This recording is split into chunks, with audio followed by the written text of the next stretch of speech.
Baik, selamat siang buat kita semua. Saat ini kita kembali lagi akan belajar di dalam mata kuliah Dasar Pemrograman atau DASPRO pada pertemuan kedua.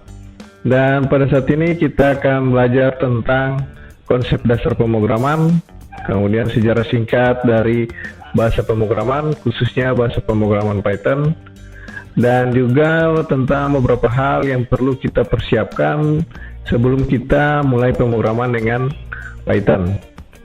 Nah, di sini kita akan belajar juga tentang hal-hal sederhana yang ingin saya tanyakan. Kenapa belajar Python? Kenapa belajar pemrograman? Kenapa kita harus belajar pemrograman sih, gitu kan?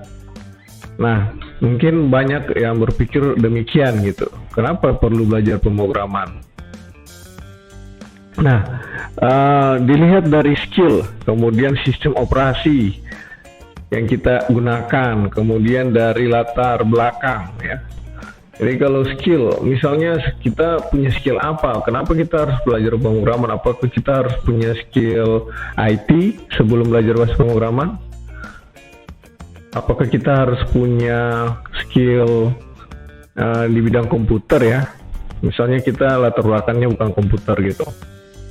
Nah, kemudian apakah sistem operasi apa saja bisa belajar bahasa pemrograman ini? Nah, tentunya ini mungkin menjadi pertanyaan sebelum kita belajar pemrograman. Nah, dari segi pemikiran seperti ini, kita tidak perlu khawatir, kita tidak perlu terlalu banyak berpikir tentang hal ini. Jadi, walaupun Anda mungkin dasarnya itu bukan orang IT sebelumnya, atau Anda belum pernah bahkan sama sekali belajar tentang IT, atau bahkan Anda bekerja saat ini di bidang lain bukan IT, misalnya di bidang kesehatan atau di bidang pertanian, ekonomi, sosial, jadi itu tidak menjadi masalah. Nah, kemudian sistem operasi, bahasa pemrograman apa saja yang kita akan pelajari itu bisa berjalan di sistem operasi mana saja, misalnya di Windows, di Linux ya, di iOS. Nah, ini bisa bahasa pemrograman yang kita pelajari, khususnya bahasa Python ini ya. Kemudian latar belakang kita tadi, pekerjaan kita atau background kita tidak usah perlu khawatir. Kalau kita mau belajar Python, belajar bahasa pemrograman Python tidak terlalu penting ya. Nah, latar belakang kita apapun kita bisa belajar bahasa pemrograman Python. Nah, yang berikut, jadi saya anggap siapapun berhak untuk belajar pemrograman ya. Atau saya bisa katakan bahwa siapapun sebaiknya belajar bahasa pemrograman. Kenapa? Nah, ini ada beberapa tanggapan dari beberapa orang. Nah, ini dari Steve Jobs, ini pendiri Apple ya.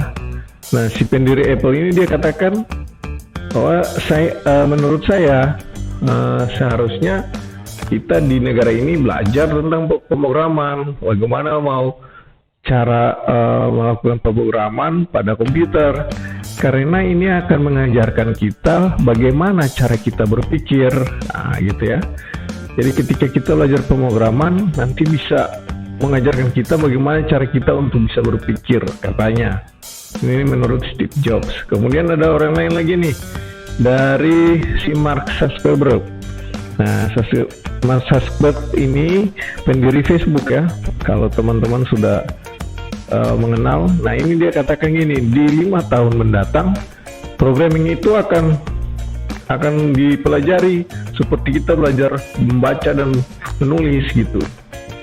Nah, kenapa kita tidak mulai dari sekarang? Nah, buktinya sekarang benar ya, apa yang dikatakan dia ini di waktu lalu. Dia katakan harus belajar programming dari dulu seharusnya. Nah, sekarang banyak orang akhirnya belajar programming gitu kan. Oke, kemudian yang berikut dari ini CEO dari Codepolitan, Kresna Galu. Ketika kita memiliki skill coding, maka kita akan leluasa untuk berkarya, untuk membuat sesuatu yang bisa digunakan dalam membantu menyelesaikan masalah. Nah, ini menurut si Krishna Galu. Jadi dengan belajar pemrograman, kita akan bisa berkarya, melakukan sesuatu, membangun sebuah aplikasi yang bisa membantu kita dalam sebuah pekerjaan. Nah, ini menurut Krishna Galu. Nah, kemudian saya bisa simpulkan bahwa dengan menggunakan komputer, maka kita akan membuat komputer itu menjadi powerful jika kita belajar pemrograman. Jadi komputer itu akan lebih berguna lah kalau kita bisa membuat aplikasi. Dengan belajar pemrograman kita membuat aplikasi itu membantu kita dalam pekerjaan. Kemudian kita bisa lebih teliti, disiplin, dan berpikir abstrak. Kemudian kita bisa membentuk pola pikir komputasional. Nah, jadi kalau belajar pemrograman itu akhirnya kita nanti jadi teliti gitu. Karena kalau di bahasa pemrograman itu kita salah titik, koma, spasi itu salah. Dibaca dari komputernya bacanya salah. Kita nggak boleh salah sedikit pun gitu ya. Nah, itu kemudian kita bisa berpikir abstrak. Jadi sebuah masalah yang besar kita harus berpikir bagaimana menyelesaikan masalah ini dalam bentuk algoritma. Itu berpikir abstrak namanya. Nah, kemudian bentuk pola komputasional. Nah, pola pikir kita jadi komputasi, jadi banyak perhitungan di dalamnya. Misalnya, dari step ini, dari algoritma ini ke sini dulu. Kemudian bisa tentang pengenalan pola, kita bicara tentang pengenalan pola dalam berpikir komputasional itu ada yang disebut dengan pengenalan pola, dekomposisi. Nah ini pola-pola pikir komputasional. Jadi banyak bicara tentang perhitungan-perhitungan di dalamnya. Kemudian kita lihat lagi, nah ini banyak sekali istilah dalam bahasa pemrograman. Misalnya ada algoritma, variabel, ada tipe data, ada pengulangan, ada pengkondisian, ada objek, kemudian ada function, ya, ada array. Nah, ini banyak sekali istilah dalam pemrograman.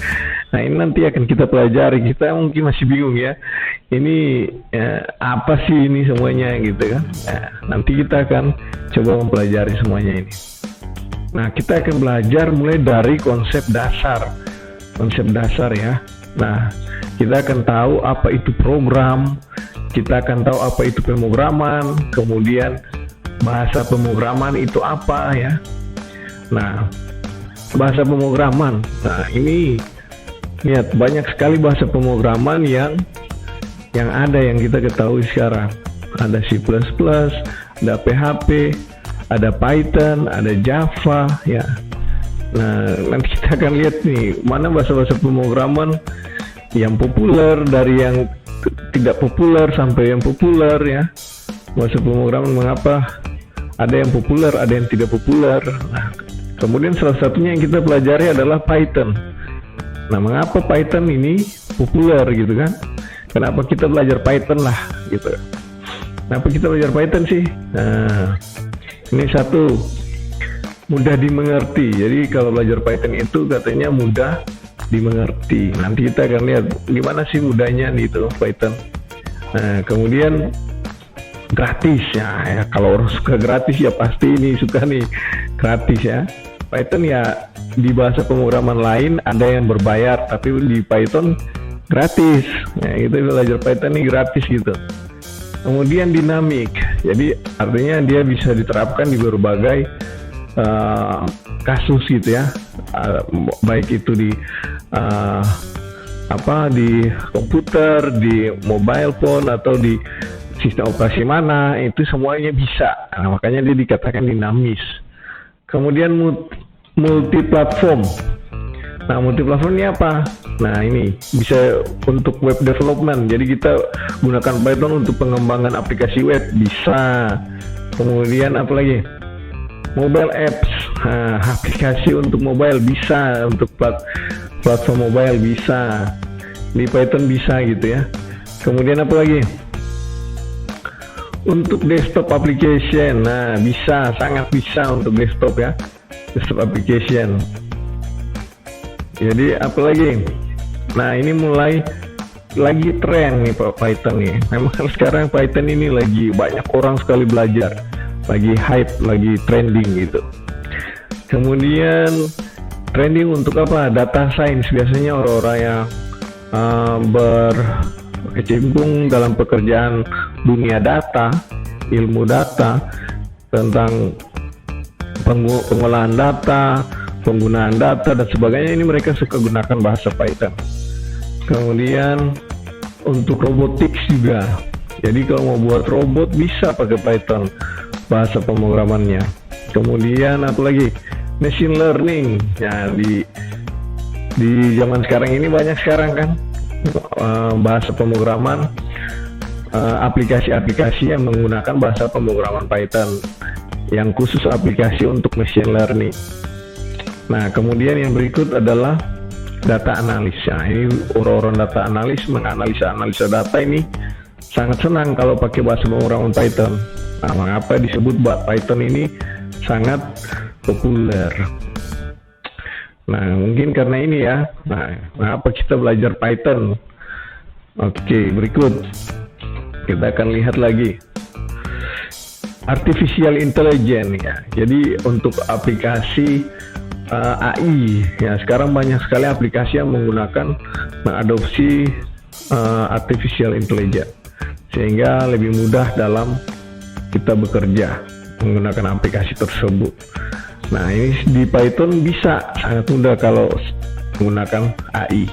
Nah, berikutnya kita mengapa Python populer juga gitu kan. Nah, contoh bahasa pemrograman C++. Nah, untuk menulis kata hello world saja di C++ ini seperti ini ya codingnya. Ada include, IOStream ya, kemudian ada in main, kemudian ada in argc ya, kemudian ada std cout. Nah, ini banyak sekali yang harus ditulis hanya untuk mau print kata atau kalimat hello world, banyak sekali. Nah, kita lihat di bahasa pemrograman lain, misalnya di Java. Di Java itu kita kalau lihat di sini ada kelas main, kemudian ada public static void main. Nah, ini semua ini harus ditulis untuk hanya mau print hello world saja. Nah, jadi sudah banyak nih yang harus ditulis kalau di bahasa pemrograman C++ sama Java. Nah, bagaimana kalau di Python? Nah, di Python cuma segini. Jadi cuma singkat sekali. Makanya mungkin karena singkat, mudah untuk ditulis, mudah untuk diingat, Python menjadi populer. Nah, ya ini contoh pemrograman Python. Di samping tadi ya, multi talentanya Python tadi bisa banyak sekali di bidang tadi. Ada di multi platform, ada di untuk data science, untuk AI, untuk robotik. Nah, ini salah satunya juga dari segi sintaksnya sangat singkat. Oke, kita lihat pendirinya nih. Nah, ini ada orang gunakan Python aja. Ini karena apakah karena dia pegang ular Python jadi namanya Python atau gimana? Kita lihat nih sejarahnya. Oke, ini orangnya nih yang tadi ya pegang ular tadi nih namanya. Wow, Guido van Rossum. Nah, ini kreator Pythonnya ini. Si Guido ini siapa sebenarnya ya? Nanti kita lihat lebih lanjut. Jadi pembuat Python namanya Mas Guido ini ya. Nah, ini kita lihat bagaimana sih sampai Python bisa dibuat, yaitu pada tahun 1989. Nah, ada orang yang bernama nih Andrew S. Tenenbaum. Nah, Andrew S. Tenenbaum ini dia dari mana nih? Kita lihat dari University dia dari University Amsterdam, Vrije University Amsterdam. Jadi si Andrews ini seorang dosen atau seorang pengajar di sini di Vrije University Amsterdam ini gitu kan. Nah, kenapa sih ada hubungannya sama si Andrews ini? Nah, kita lihat lagi.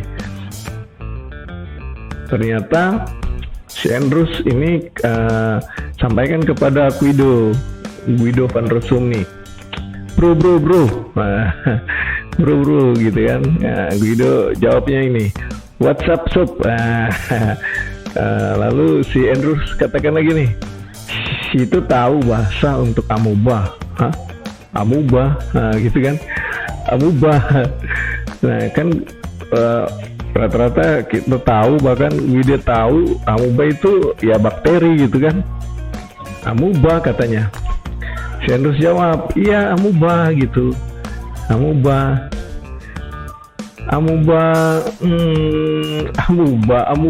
gitu kan. Oh amuba. Nah ini si Andrews pikir, wah ini dia sudah pikir lain nih. Bukan amuba. Oh ini ya maksud amubanya ini. Amubanya ternyata adalah sebuah komputer. Nah gimana bro? Nah jadi kata si Andrews, ya gini bro, kita lagi membangun distribute operating system amuba. Jadi ada sebuah komputer namanya distribute operating system amuba. Lalu dia minta sama si Guido, lu bantuin ya untuk bantu buat bahasa pemrograman karena lu jago katanya gitu. Nah oke, si Guido balas, cincai bro, nah gitu kan. Nah jadi dari situlah mereka membuat pada tahun 1989 membuat bahasa pemrograman baru, ya nantinya cikal bakal dari bahasa pemrograman Python. Nah bagaimana si Andrew tahu si Guido ini jago buat bahasa pemrograman ya? Nah ternyata si Guido ini pernah buat bahasa pemrograman yang namanya bahasa pemrograman ABC, kemudian Modula Plus. Nah jadi Guido itu kreator bahasa pemrograman memang sebelum membuat Python. Nah nama Python sendiri sebenarnya berasal dari nama acara TV sebenarnya. Namanya itu Circus Monty Python Flying Circus. Nah acara TV-nya itu namanya Monty Python Flying Circus. Jadi ini sebenarnya bukan dari ular tadi, tetapi dari acara TV nama Python ini. Oke, nah di sini kita lihat sejarah singkat dari si Guido membuat bahasa pemrograman Python ini. Oke, dan berikut kita lihat sejarah versi-versi dari Python. Nah mulai dari tahun 89 itu ada versi 1.0 yang dibuat oleh Guido dan juga akan berkembang sampai sekarang dan sudah berkembang sampai sekarang ya. Ada versi yang terbaru 3.6 sekarang, dan di sini ada jalannya itu dua versi. Ada yang dari versi 2.5 itu ada versi 2.7 dan 3.0. Karena ini berbeda fitur ataupun bahasa pemrograman 3.0 dan 2.5 ini berbeda dan tidak saling compatible satu dengan yang lain. Akhirnya diciptakan dua versi, sekali jalan dua versi yang dibuat, karena sudah banyak juga aplikasi yang digunakan dengan bahasa Python yang versi 2.5 dan 3.0 gitu. Karena di saat 3.0 ini ada redesign multi paradigma, jadi mereka buat ulang mulai dari awal memang. Jadi si Python ini dirombak kembali, makanya tidak sejalan dengan yang versi 2.7. Nah, karena 3.0 ini berbeda. Nah, itu makanya kita lihat ada dua versi nanti di Python. Nah, kemudian yang berikut, apa yang dibutuhkan untuk kita belajar Python? Nah, di setiap bahasa pemrograman pasti kita akan mempersiapkan dulu ruang lingkup atau apa-apa saja sih yang harus kita persiapkan gitu kan. Nah di sini kita akan tentunya menginstal Python-nya, kemudian kita akan menginstal lagi IDE. Ada yang namanya IDE, Integrated Development Environment. Jadi ruang lingkup khusus untuk Python itu biasanya kita pakai ada yang namanya PyCharm. Nah ini bisa kita download nanti IDE PyCharm-nya. Kemudian selain pakai IDE, Python juga bisa menggunakan Interactive Python Shell. Nah, Interactive Python Shell ini seperti konsol di Python, dan kita bisa melakukan pemrograman Python yang menggunakan konsol ini. Nah, kemudian yang berikut adalah kita bisa menggunakan text editor. Jadi misalnya ada text editor seperti Visual Studio Code atau text editor yang lain seperti Android Studio ataupun Notepad++. Nah, itu bisa kita gunakan text editor itu untuk pemrograman menggunakan Python. Nah, jadi sebelum kita mulai menggunakan Python, nanti kita harus install dulu ini semua Python. Mau kita memilih text editor atau pilih IDE tadi bisa. Jadi itu pilih salah satu saja ya. Nah, nanti saya akan berikan contoh juga bagaimana kita menggunakan IDE, menggunakan konsol, kemudian bisa di handphone, bisa di PC atau laptop ya. Oke, kita belajarnya untuk hari ini sampai di sini. Terima kasih, dan berikut kita akan belajar lagi tentang bagaimana cara install Python, mempersiapkan Python. Kemudian sampai bertemu di pertemuan berikut. Untuk itu saya ucapkan terima kasih sudah menonton video ini. Tetap sehat dan salam olahraga.